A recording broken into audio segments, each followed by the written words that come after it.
आज के इस वीडियो हम राजस्थान के अफवाह तंत्र के पार्ट 3 अंतःप्रवाह अफवाह तंत्र के बारे में पढ़ेंगे और जानेंगे कि इसमें कौन कौन सी नदियाँ शामिल हैं और कौन सी नदियों पर कौन सा बांध बना हुआ है, कौन सी नदियों का अफवाह क्षेत्र कहाँ से कहाँ तक है। इन सब के बारे में हम विस्तृत चर्चा करेंगे। घग्गर नदी, रूपारेल नदी, कांकनी नदी, कांतली, साबी, बाणगंगा, ये सभी अंतःप्रवाही नदियों को एक एक करके लेंगे, मैप की सहायता से समझेंगे। चलिए शुरू करते हैं। सबसे पहले हम बात करते हैं घग्गर नदी की। घग्गर नदी, अगर इसका उद्गम, अफवाह क्षेत्र और संगम देखें तो ये मैप की सहायता से देखते हैं।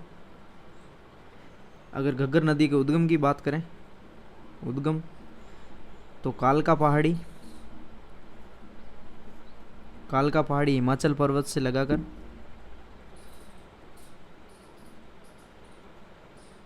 पाकिस्तान में फोर्ट अब्बास तक जाती है। पाकिस्तान में फोर्ट अब्बास तक जाती है और ये राजस्थान के 2 जिलों से होकर गुजरती है, हनुमानगढ़ और श्री गंगानगर। हनुमानगढ़ में घग्गर नदी के अफवाह क्षेत्र को नाली कहा जाता है। और पाकिस्तान में यानी फोर्ट अब्बास में इसके अफवाह क्षेत्र को हकरा या हाकरा कहा जाता है। और घग्गर नदी भारत की सबसे लंबी अंतःप्रवाही नदी है। भारत की सबसे लंबी अंतःप्रवाही नदी है।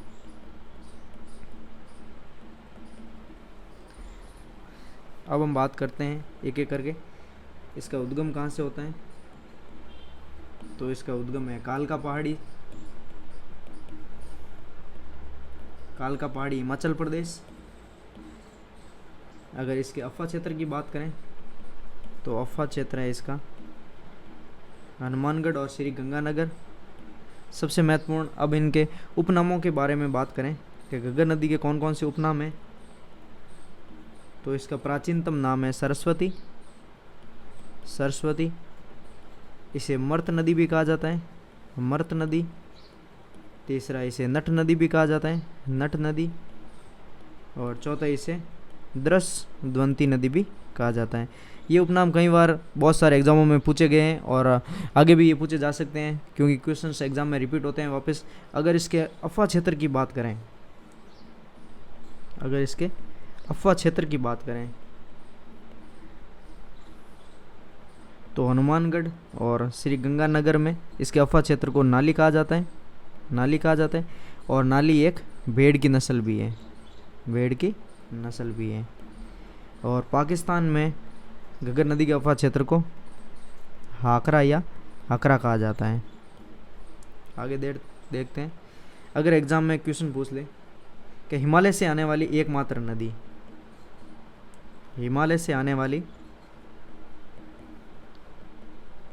नदी, तो इसका आंसर हो जाएगा घग्गर नदी।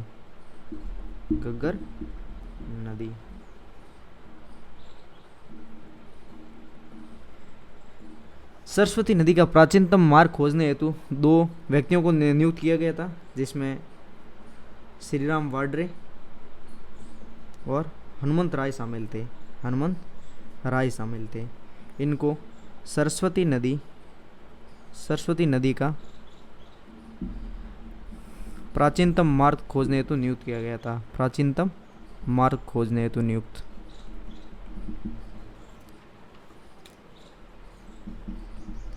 तो हमने पढ़ा घग्गर नदी के बारे में।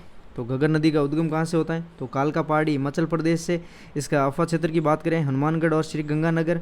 और इसके उपनामों की अगर हम बात करें, सरस्वती, मृत नदी, नट नदी और द्रस्वंती नदी।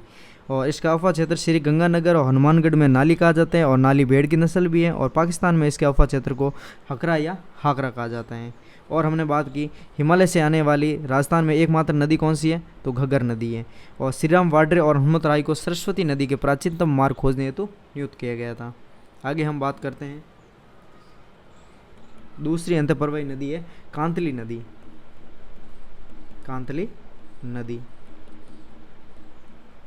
अगर कांतली नदी के उद्गम की बात करें, तो ये खंडेला सीकर से निकलती है, और अगर इसके अफवाह क्षेत्र की बात करें, अफवाह क्षेत्र, तो इसका अफवाह क्षेत्र है सीकर और झुंझुनू में, सीकर और झुंझुनू में। और कांतली नदी के अफवाह क्षेत्र को, कांतली नदी के अफवाह क्षेत्र को तोरावाटी के नाम से जाना जाता है। किस नाम से जाना जाता है? तोरावाटी के नाम से। कई बार एग्जामों में पूछा गया है कि तोरावाटी के नाम से किस नदी को जाना जाता है, तो कांतली नदी को जाना जाता है। और ये राजस्थान की सबसे लंबी अंतःप्रवाही नदी है, राजस्थान की सबसे लंबी अंतःप्रवाही नदी। अगर भारत की बात करें तो भारत की सबसे लंबी अंतःप्रवाही नदी हमने पढ़ा घग्गर नदी के बारे में। और यहाँ पर एक पुरानी सभ्यता भी पाई जाती है जिसका नाम है सुनारी और गणेश्वर सभ्यता, गणेश्वर सभ्यता। कई बार एग्जामों में पूछा जाता है कि सुनारी और गणेश्वर सभ्यता किस नदी के किनारे हैं, तो यह कांतली नदी के किनारे हैं। आगे बढ़ते हैं। अब हम बात करते हैं तीसरी साबी नदी के बारे में, साबी नदी के बारे में।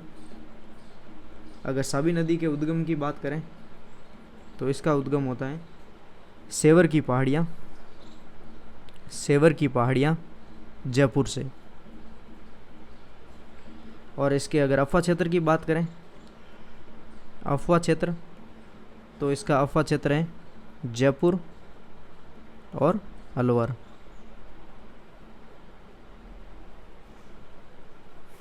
आगे हम बात करते हैं चौथी और प्रमुख नदी जो एग्जाम की दृष्टि से काफ़ी महत्वपूर्ण है, बाणगंगा नदी, बाणगंगा नदी के बारे में। तो बाणगंगा नदी के अगर उद्गम की बात करें तो ये बैराट की पहाड़ियाँ, बैराट की पहाड़ियाँ जयपुर से निकलती है। और अगर इसके अफवाह क्षेत्र की बात करें, अफवाह क्षेत्र, तो इसका अफवाह क्षेत्र 3 जिलों में है, जयपुर, जयपुर के पास दौसा और भरतपुर। अगर इसकी सहायक नदियों की बात करें, सहायक नदियाँ कौन कौन सी है बाणगंगा की, तो इसकी सहायक नदियाँ हैं प्रमुख सूरी और सेवान, सूरी, सेवान, प्लासन और गुमती नाला, प्लासन और गुमती नाला। इसकी प्रमुख 4 सहायक नदियाँ सूरी, सेवान, प्लासन और गुमती नाला। अब हम बात करते हैं इसके कौन कौन से उपनाम हैं जो एग्ज़ाम में पूछे जाते हैं।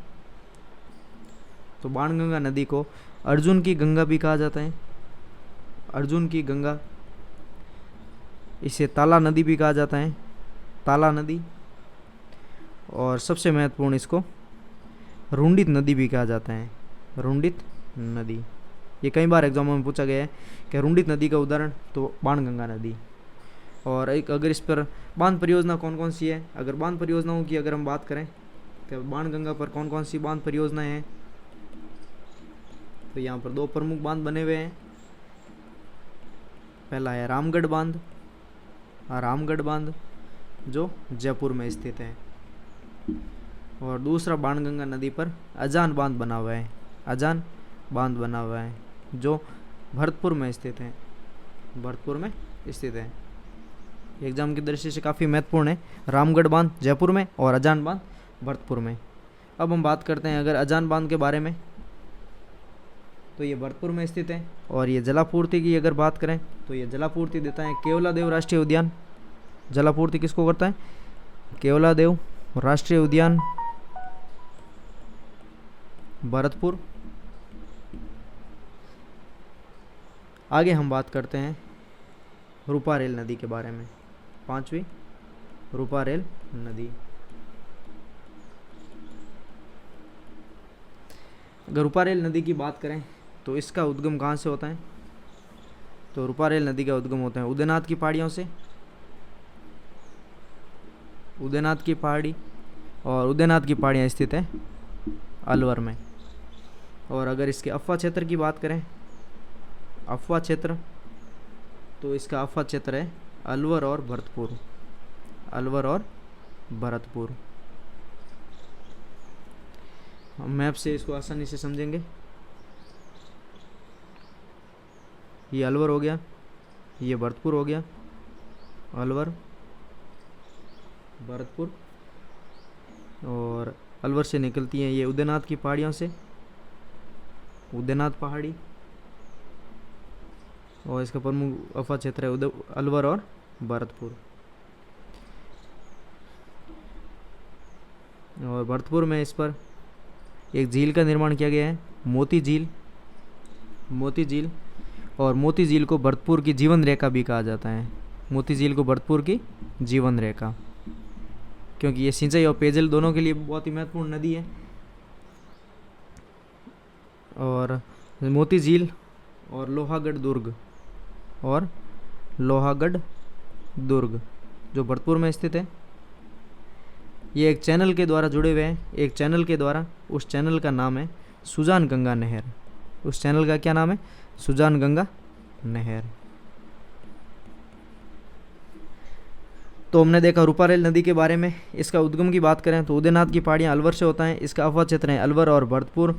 और इस नदी पर भरतपुर में मोती झील बनी हुई है, जिसको भरतपुर की जीवन रेखा भी कहा जाता है, क्योंकि इसका उपयोग सिंचाई और पेयजल के लिए किया जाता है। और मोती झील और लोहागढ़ दुर्ग एक चैनल के द्वारा जुड़े हुए हैं, जिस चैनल का नाम है सुजानगढ़ नहर।